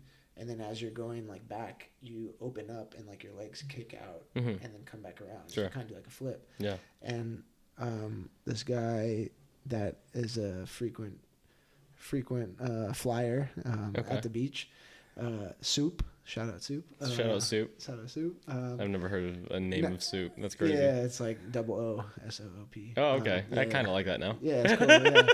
Yeah. I think that's just what they call him. I don't think his like actual name is Soup, but no, it's not. But on that note, yeah. But no, he's a boss, and he actually was like, you know, someone that showed me what's up with like muscle ups like back in the day, and then he also helped me with like the dislocates and stuff. Okay. So, he showed me that. I kind of did it, and it like felt weird like on my shoulders, and I was like, damn, well that was like the worst. And then you just picked it up. Because I mean, like I said, once you do the worst, you're kind of like, all right. I don't know, dude. Like for the backflip, I landed on my head, and I just didn't want to do it ever again. Well, that's I guess not for everything. Don't do the worst. Cracking the head is not the. Yeah, dude. I landed and I get cracked like my neck. I felt it. I was like, I never want to do a backflip again. Yeah, I haven't done it since. No, I think controlled. I mean, there was a guy that was saying like, about like your kids, about letting them like do like dangerous things, like football. But like not football. No, but like letting them. I'm kidding, bro. No, I know, but like letting them climb, letting them like explore, playing shit. Yeah. But in a controlled like environment in a way. Oh, do you know who Jordan Peterson is? Yeah, I think that might have been like. I think that's. So where he's that like, let your kids skate, because like when kids are skating and stuff, they're like not afraid of falling. Like they after they fall, like they cry a little bit and they're good. They know that. That's the worst. Yeah, that's the thing. So like, if you're able to control, I think I should rephrase that. So like, you shouldn't do the worst like and just do it and like not think about what could happen. But if you're able to somehow control the worst case scenario in what you're doing, I think that also helps you blast through like barriers and the walls and stuff. Yeah. Like with the handstand thing, like bro, there's not a lot of like terrible things that can happen. Like if you're doing them on the parallel bars, let's say. Like nothing. Bro, you're falling into sand. Yeah. So like, okay, like if you let go and you just like literally go straight down onto the bar, which is like that's the worst case scenario. Yeah, but you would have to like physically like let go and lean over to hit that like that. So if you're on the end and you lean and you kick too far into it, you're over rotating and letting go into the sand. Yeah. And then you're cool. Yeah. Like you're Gucci, like nothing's happening. So like that's controlled in that the potential outcome. You do it, and now it's like, all right, cool. we're done with that, and now I just need to find my balance. Yeah. Or maybe you fall forward and you hit your shin or something, but like you can. Yeah, I feel like it's an important lesson because I feel like a lot of people don't start the thing that they want to do or like are curious about because they're afraid of falling. You know, I mean, and like metaphorically, that's what I'm saying. Yeah. Because, like, for example, like I have friends or clients that I've trained who were like simple stuff, like I won't do a bench press because I'm afraid that's gonna fall and hit my face, and like I just don't want to be embarrassed. And I was like, that's ridiculous. Utter nonsense. But I know, but like to them, it's a real fear, right? So like they're not laughing about it. Right. You know? Like, it's a deadpan, like, no, I'm scared. Yeah, like. Which is crazy because that makes you think like, bro, what was their experiences with stuff growing up? Like that's why it's so wild. And I think that, you know, kids need to experience so many different things at a young age because like, bro, then you don't have that fear when you're a grown up. Yeah. You know, because you've handled things and you've had stuff over your head, weighted objects, you've climbed, you've done you know what I mean? Like it's experiencing those things early. I think it's important. That is a crazy one, bro. Like, it's real though, dude. Like I'll have like clients in their like 50s, 60s, and no, dude, and they'll get like a callus on their hand, or like they'll drop a weight and they'll pinch their finger on, and like they'll start like crying, dude. Like these are grown men and women, you know, and from experiencing sports, like way more things have hurt or like been hard, and it's just like, wow, these people haven't experienced this. I guess like deriving from that, like what lessons has like soccer taught you or sports? Like life lessons. Dang. Yeah, sure. I mean, it's crazy. There are a lot of comparisons. Like now, I'm dealing with one of my good buddies, Orhan. Shout out Orhan. Yeah, shout out replayer.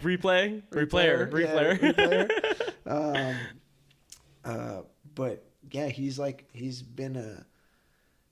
done a good job of transitioning from like being an athlete, and then I mean he's always been like a business oriented person. Yeah. But there's a lot of things that he's like, you know, maybe bringing up or reminding me about, like there are parallels of like business and sports. Playing sports. Yeah. Like preparation for, you know, a game, preparation for a meeting. You know, training, right? You're practicing, you're learning new things, like we just discussed. You have to be, whatever you're doing, you have to be practicing your craft and learning new things to add, right? To be a valuable person and a valuable asset. Member of the team. Yeah. So, you know, there's so many things that you could look at a sport. Like I was joking about the sharing, but in reality, like working working with other people, working as a part of an ecosystem. Yeah. There's like a million things probably that you could kind of like go in and like actually sit down and look at that are like, wow, this is communication. What about work ethic? Another one that I think is honestly something that I'm like, as I'm also transitioning and stuff, and you know, spending more time in like the art space with this, and like trying to be in the business realm a little bit more, like that one is like one I'm trying to understand in a way, because I feel like with working out, like I have no issue, like I'm always down to go work out, go for a run, go skate, go lift weight, like it's not an issue.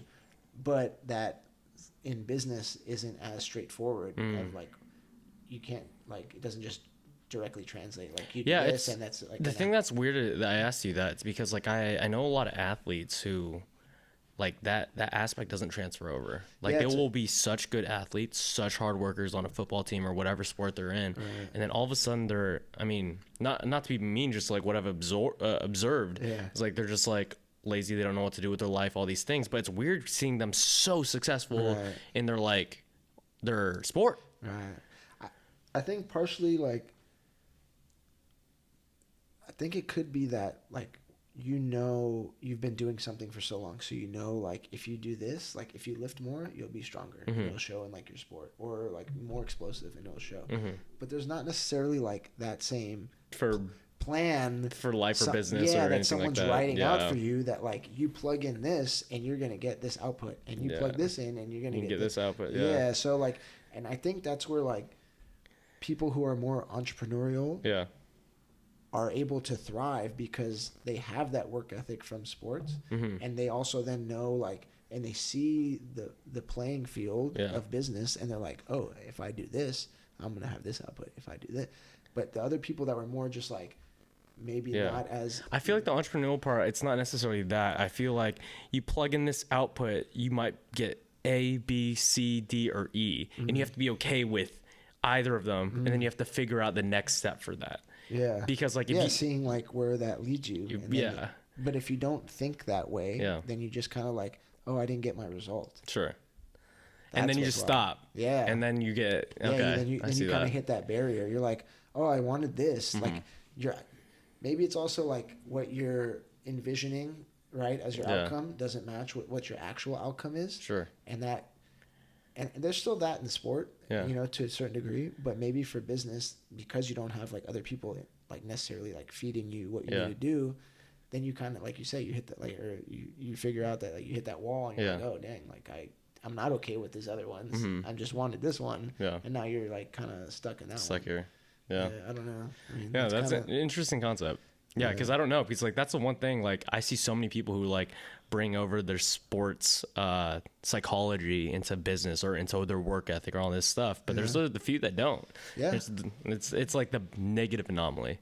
Yeah, it is a weird one. I just I'm not gonna lie. I feel like sometimes I struggle with that a bit, because like I don't know.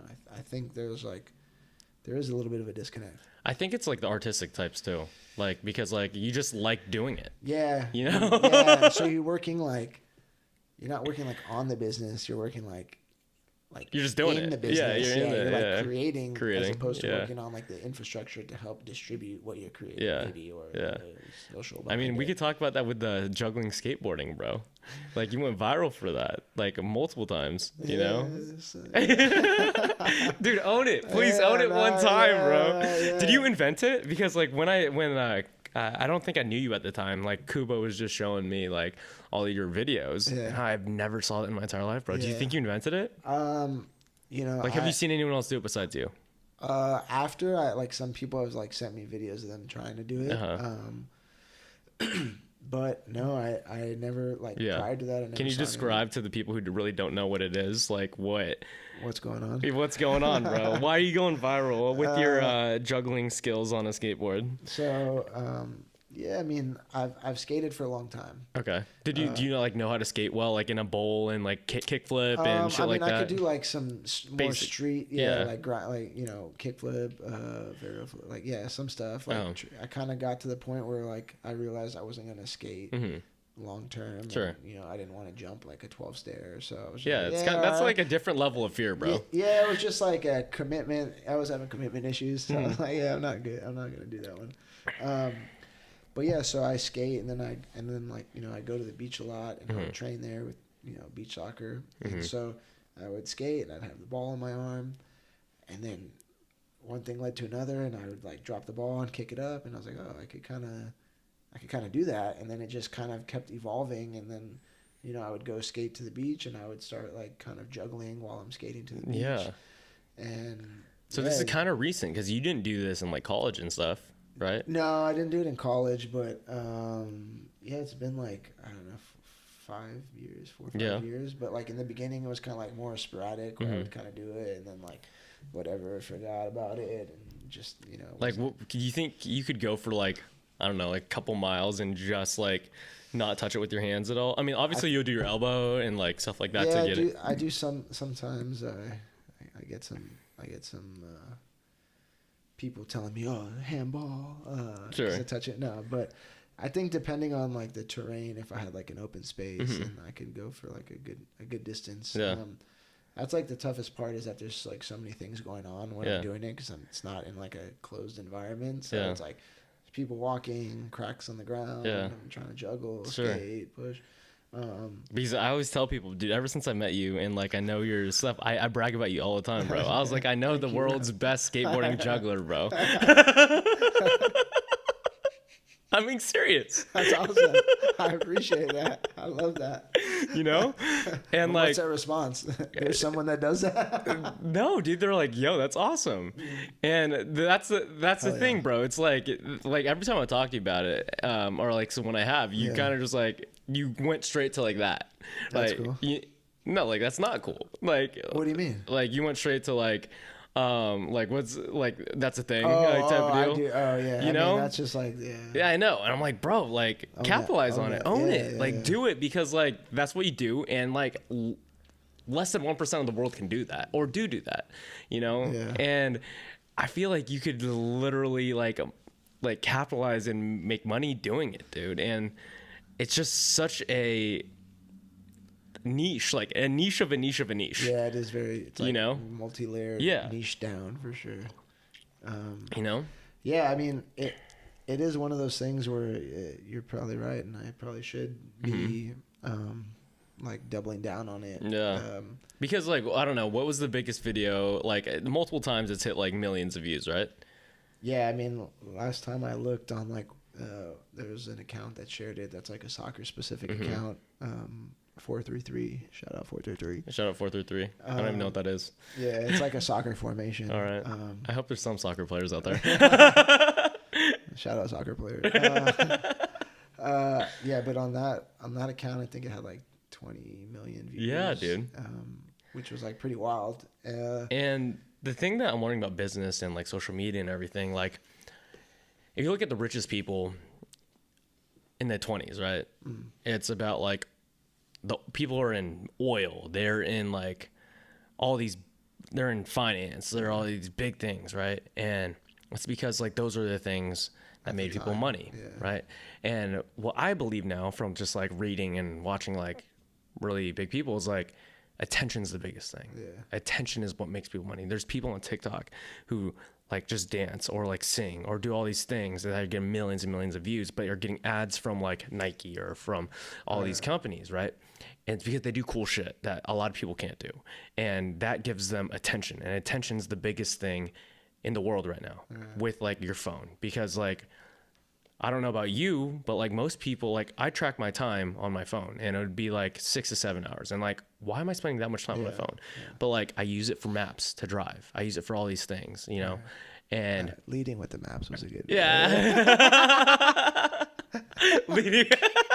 Yes, sir. Yeah, mostly maps, a little bit mostly Instagram. Maps, a little bit Instagram. But my point, bro, is like what you do catches so many people's attention, and that is the most priceless thing I think in today's age right now, that is so much more valuable than anything else.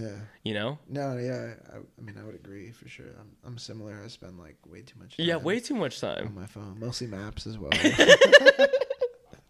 Trying to drive over here. Mostly maps.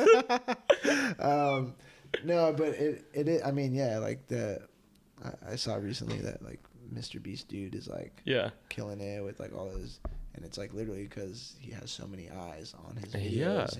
I mean, right now he's like the most grossing like YouTuber, but he also just like gives a lot of that money away and stuff like that, which is kind of like I don't know, it's like a funny like model, where you literally are just like feeding this loop that could be it could be anybody, but like he's the guy that kind of made that work, where he figured out that I don't know if you feel this way too, because like for me starting to get into like, I guess like I'm just trying to figure out this podcasting thing, I'm trying to figure out like the media for like a business and stuff, and it's just like not natural for me, because like growing up, like my parents told me not to play video games, right? A lot of people told me like not to be on the internet, not to watch TV, all these things.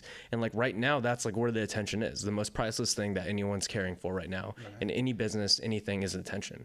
And like, it's sometimes I feel like a fraud. I'm like, I was taught for so long not to care about this at all. But like, because like, I don't know, if you're skating, juggling, you're like, fuck, like I got to put my phone over here and like do this. I don't know. Like it doesn't seem natural, but to some people, like you look at Casey Neistat, right? He has like a 10-foot, like selfie stick, like doing that. And I was like, I watch all his videos, but I judge myself for like filming a workout video. Right. You don't see them, like you don't think about what they're doing to catch the content. But then when you go to try and do it, you're like, oh, I'm so like bro, what? Yeah. It's a weird one, right? It's like, it is. It 100% is. And I don't know. I just sent my brother this video today of like some Instagram one where it's like at a party, and then it's like you think what people like, you care what people think about you, and then it zooms out and it's like in the city, and then it's like in the state, and then it's like the country, and then it's like the globe, and then it's like in the stars. Stars, and then it keeps zooming out, bro, and it's like, bro, we're so like small, bro. That it, and I have to, but you do get caught up in like societal stuff, so it's like you do have to constantly like remind yourself and have that self-belief. Go back to the self-belief that it's not that deep, that you should do it. Just should do it. And like I battle with that all the time. It's like it is that like imposter syndrome, and all those things and all those emotions of like, oh, what are the people that know me gonna think? And what is that, and what are this? And it's hard to like get away from that. It is, bro. I mean, that's your sphere of influence, all the people you know, they see you a certain way, and then it's because like, it's probably because that we see other people who we know do things and we think a certain way, and then we're like, oh, they're going to think the same way. You're right. But also from our actual circles, like for me, all my friends are like, why don't you do that more? And all your friends like, yo, you should be juggling and skateboarding more. I know. It's like not what it's not what's in your head. No, it isn't. It's not. It's the exact opposite. It's the exact opposite. So maybe that is the lesson to be learned. That whatever you're thinking, do the exact opposite, because people are actually in your corner cheering for you, as opposed to that. I don't know if it was because like for me, like I played a lot of guitar like in 6th grade or like in those things, and I'd get made fun of so much, right? And I was just like, I shouldn't be playing guitar. But like the thing is, like now, like I'll like riff off a song or something, and like everyone thinks it's cool, and I'm like, this is so weird. Like in my head, I still think that sometimes. Bro, that's another thing. So if you're younger and you're listening to this, all the things that people are trying to make fun of you for, lean into those things harder and do them more, because later on you're gonna wish you did. I wish you did more, dude. Bro, all the things that were like when you're a kid, like everyone's like try to poke fun or whatever, like if you maintain that and could do it now, like bro, playing piano for like a guitar, whatever instrument, like people are like, oh, piano classes, whatever. Bro, you can go to like a spot now and just play piano. It's like people, they're in awe of you, unreal, bro. You're like, whoa, where did you learn that? Dude, all these crazy things. That's like another piece of advice if anyone younger was listening. Like everything that you're getting shit for now, lean into it harder. Do more of it. What are you most excited for in your life right now? Oof, dang. I don't know, just to be able to continue to explore and grow and like do the things that I enjoy. And I think there's like specifically within soccer, I think I have like this tournament coming up that I'm pumped on. Next year is going to be big for beach soccer. I have indoor season coming up that I'm stoked on. Art wise, like I have a bunch of like shoe orders we kind of spoke about off camera. I don't know, bro. Just to be able to continue to like, meet people like yourself that you know. Likewise.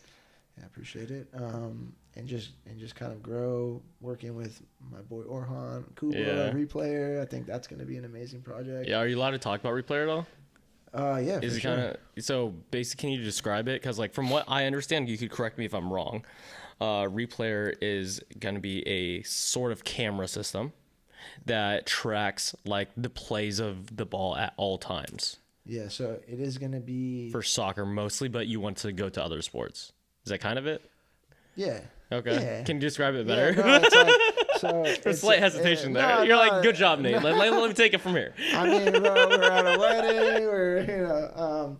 No, but I probably had a couple too much drinks when you were describing.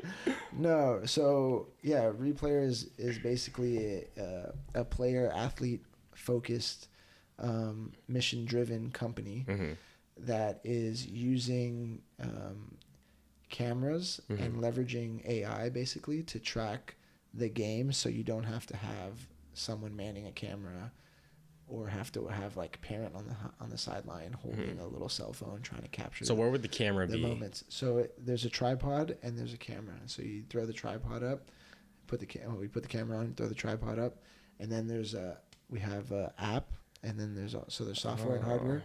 And so on the app, you would kind of set, you can manually set the boundaries. Like settings? Yeah. Well, you can manually manually set the field parameters. Like the feet or like the meters Yeah, or like, well, it'll have like an image of the field, and you can literally like draw. yeah, Like point, yeah, like connect corners, the dots, corners, exactly.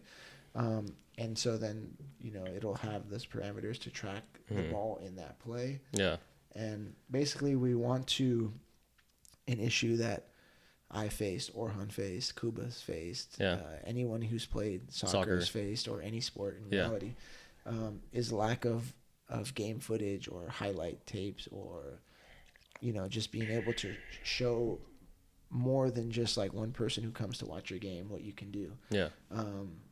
And so we want to make that like easily accessible for young athletes. Yeah. And give them the ability to share their moments and get discovered, and you know, hopefully become a professional, or maybe monetize, or like get into college or something like that. Get into college. Get into college, get into a professional kind of, you know, track. So yeah, super cool, super exciting. So like, how does it work? Like obviously you only could take it from that one camera angle, right? Yeah. So the camera has like, so it's like 4K, and it's like stitching like two lenses of capture together. Yeah. So you have like the whole field view, but it's tracking like the moment. Is it real yet? Like, do you guys have a real hardware? Yeah. So it is real. So so right now it's like in the beta stages. Beta stages. Okay. And then we're having like a soft launch. I don't know if I should. Oh, okay. No, I don't know. I don't know. I don't know. I'm pretty sure it's chill, but yeah, right now beta, and then next year we're looking to go pretty hard. Yeah. It's exciting, bro. Yeah, it is really exciting. What is it like working with, I guess, ex-teammates on like projects, or like supporting like friends in that aspect, or just like because everything that you do, including like myself, everything that I do is all with people who I've worked with, have been friends with for a long time, and it makes like the daily life experience way better. For sure. You know, like how's that impacted you, like the things that you do? I mean, like we spoke about before, like you have these people that are coming from similar backgrounds, so automatically it just kind of like, you know, in this sports world, makes things like easier. Then the work ethic is there, and these guys are guys that know how to transition from the sports world into the business, and have that same work ethic. Kuba and Orhan are like some of the like hardest working dudes, smartest people too. Smartest dudes, hardest working dudes. And like everyone says that about their friends and stuff, but like, bro, no, but like actually, actually, I lived with Kuba down in San Diego, and like that guy goes hard on the studies and the work. So it's like you think you work hard sometimes, and I think I work hard sometimes too, like just personally. And then you meet people who just have a different gear. If it's with fitness, if it's with business, or like for example, I think I'm working really hard on the Bitters company some days, and then like someone or like Kuba will describe like what he's doing for like his work projects like outside of work. Yeah. And then or like a friend of mine who's like working on their clothing line, and it's like a different level of like work ethic, and I'm just like, wow, I'm not doing shit. But see, that's those external thoughts. But the thing is, they're not necessarily thoughts too, because like you're seeing someone do more. Yeah, for sure. And because but it's more focused as well. Yeah. Because you are doing a variety of things. Sure. So don't let that. Yeah. You know. I'm just saying those thoughts happen. Yeah, no, they're for sure there, and they're great, because that also does kind of push that competitive side of you, maybe, which we all still have. Yeah. And maybe that does kind of, you know, give you that little boost where you're like, dang, I should be doing this more, and maybe you do sit down and do a little more. But yeah, I mean, you know, some people are just like more inclined to do those kinds of things. Specific things. Yeah. Before we close out, I wanted to ask, do you have any advice for like, right now you're basically, so my definition of happiness that I've like curated is like doing what you want to do when you want to do it with the people who you want to do it with. Yeah. Right. And for you, like you're doing what you've always wanted to since you were a kid, like play soccer, and you're making money doing it. And a lot of people think it's impossible. A lot of kids think it's impossible. For sure. And like, do you have like no woo-woo advice that like is like legit, that you could like tell like a kid or not even a kid, a 50-year-old or someone who's like, just like, fuck, I'm stuck at this job, or this kid who's like, his mom's like, oh, you study your math because soccer's not gonna get you anywhere. Like, what do you tell those people? Yeah. I mean, I think I might have said part of it, and I think that that's like always gonna be the case, is that there's always gonna be someone telling you that like you can't achieve what you want to achieve. Sure. And I do think that you have to have like that real conversation with yourself and like sit down and kind of like understand what it is you want out of life. Like, do you actually want it? Do you genuinely want to be doing that, be in that space? Like, I kind of thought about it when I don't know, I just didn't see myself not playing soccer.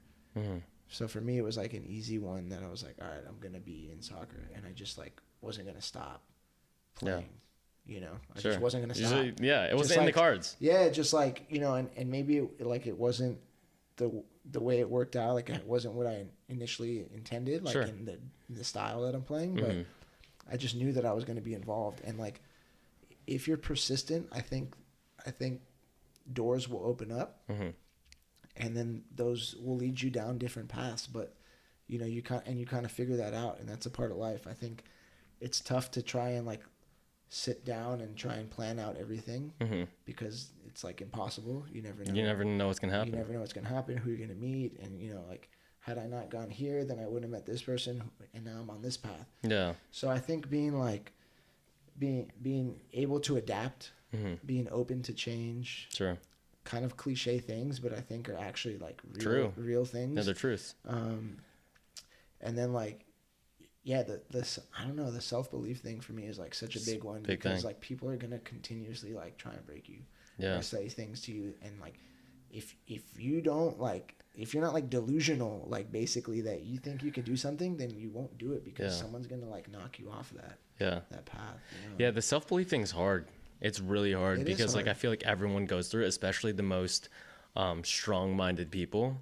For sure. Because like if really smart people like tell you things and it kind of makes sense on paper, and you choose to believe that, you'll never do the thing that you wanted to do. You know? Sure. So like that's the hard part. That is, and I think like when you're facing those kinds of things, like if you don't have that like core belief or anchor or whatever, then like I said, like you will sway and you will like kind of just like drift. Yeah.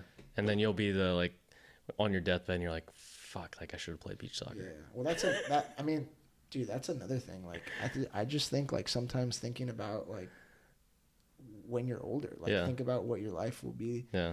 Like when you're older, or if like imagine yourself in 30 years and like think about like had you not done certain things, or had you done certain things, and how that would make you feel. Like, the visualization stuff is like super important, and I think it plays a big part. And I think like jotting down a couple things that like, and how you can like work to get to those, or work backwards, and what might be the process, or trying to get as informed as you can about like things. Like, bro, even with college is like crazy, bro. Sure. Like, there's so many little details, and like if you're ill-informed, then like you're never gonna get in. Yeah, so like you gotta like really break down the things you want to do into like their simple forms. Like the biggest thing that people have, I don't know, you could use money example, right? So like a lot of people like talk about like 100K or $1 million or whatever, and if you break it down to like a daily thing or a monthly thing, it's like, I don't know, X amount of dollars. And like, or like achieving things. So like a lot of people, like, I'm never going to be able to drive a Lamborghini. You could say that because it's too much money. But then you break down, like, if you just drive a Lamborghini, you could do a lease that's $2,300 a month. And like, oh, okay, I could like do an extra job for, I just need $80 a day. The math might not be correct right now. I'm just giving an example. Right. But like, then you know it's only like $80 a day that you need to get a Lamborghini to drive every month. And you're like, oh, that's possible. Right. You know? It's like tasks are like, you know, goals are monumental, but if you break them down into tasks, they become very doable. Yeah. They become, you know, processes and systems. And I'm not that person that has them all squared away, but I know that like if you do certain things, like and you create a system or a process and you follow that, then there's like, you're going to get an outcome. And like you said before, it could be like a variety of different ones. Yeah. And maybe it's not what you envisioned, but it is like still an outcome of the work that you put in, which is what you want it to be doing anyway. Sure. So Yeah. Well, thanks for coming on, bro. Yeah, Where bro. can everyone find you? So I'm on Instagram at SSVNDRO. Yeah, what does that even mean, bro? I was trying to get Sandro as like, so Alessandro. I was trying to get Sandro as my handle. And you couldn't get It it? was taken. Oh, no. And then I thought I had seen like somewhere that like that V was an A and some alpha. I don't know. Okay, sure. I kind of just went with it. Plus, it kind of looks like an upside down A. Yeah, it does. V upside down. Yeah, yeah. So I went with it, and that's that. And then also patternpending.ss on Instagram as well. .ss. Do you guys have a website or anything?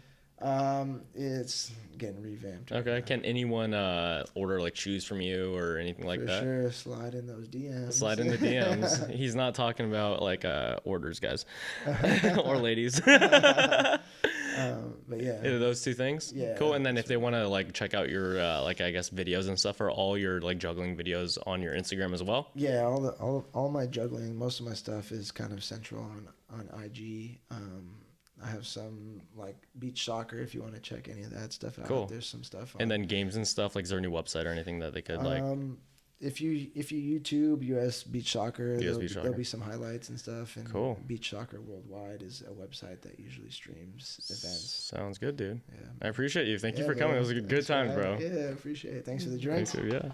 All right, bye, y'all. Mr. Sandro, baby. Hey, let's get it.